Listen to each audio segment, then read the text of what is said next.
IPL এর অকশনে unsold, Pakistan super লিগে unsold. Mustafizur রহমানের টি-20-র কার্যকারিতা নিয়েই আসলে প্রশ্ন উঠে গিয়েছিল। সেই মুস্তাফিজকে আচমকা দলভুক্ত করে দিল্লি ক্যাপিটালস বিশেষ এক পরিস্থিতিতে, যখন তাদের দুই Australian cricketer Jack fresher McGurk এবং মিচেল স্টার্ক তারা আসলে আইপিএল ছেড়ে চলে যায়। তখন মুস্তাফিজকে তড়িঘড়ি করে দলে নেওয়া হয় রেকর্ড মূল্যে, মাত্র 3 ম্যাচের জন্য। এবং 24 ঘন্টার ব্যবধানে মুস্তাফিজ বাংলাদেশের হয়ে মাঠে নামলেন এবং তারপর দিল্লির হয়ে মাঠে নেমে গেলেন। 3টা ম্যাচ তিনি খেলেছেন এবং 3 ম্যাচে তিনি তার কার্যকারিতার প্রমাণ দারুণভাবে দিয়েছেন।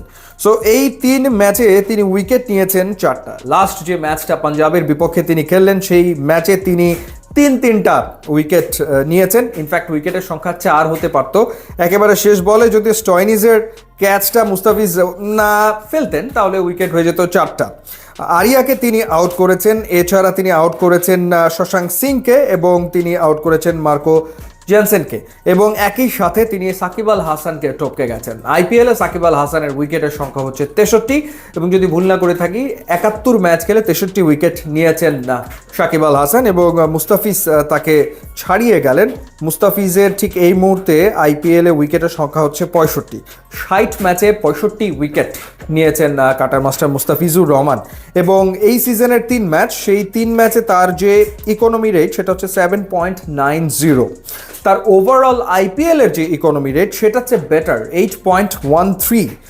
তো গত সিজনে তিনি চেন্নাই সুপার কিংসের হয়ে খেলেছিলেন, সিএসকের হয়ে 9 ম্যাচে তিনি 14 উইকেট নিয়েছিলেন, কিন্তু লাস্ট সিজনেও তার ইকোনমি রেট ছিল 9.26। তো সেটার চেয়েও এইবারে বেটার, এই 3 ম্যাচে ইকোনমি রেটটা ডেফিনেটলি বেটার।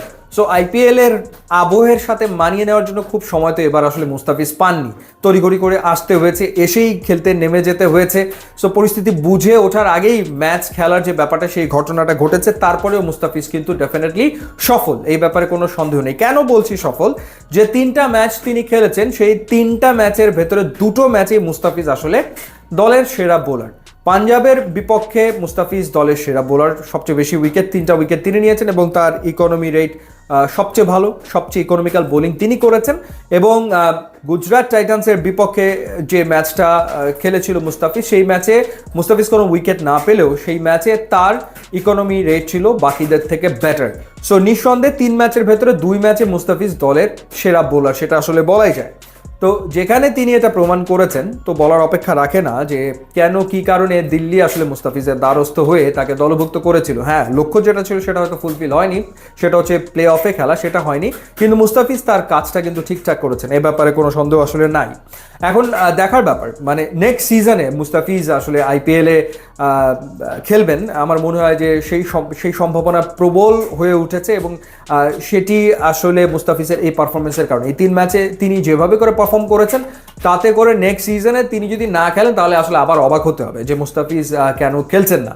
সো এমন হতে পারে যে দিল্লি তাকে রেখে দিতে পারে, দিল্লিতে হয়তো তিনি নেক্সট সিজনে খেলবেন বা অন্য কোনো টিমে, বাট মুস্তাফিজকে আইপিএল এর নেক্সট সিজনে দেখার সম্ভাবনা আসলে ভীষণ রকম উজ্জ্বল হয়েছে, এ ব্যাপারে কোনো সন্দেহ আসলে নাই। ইউটিউব এবং ইনস্টাগ্রাম লিঙ্ক দেওয়া আছে, আপনারা যোগ দিলে খুবই খুশি হব। And thanks for watching.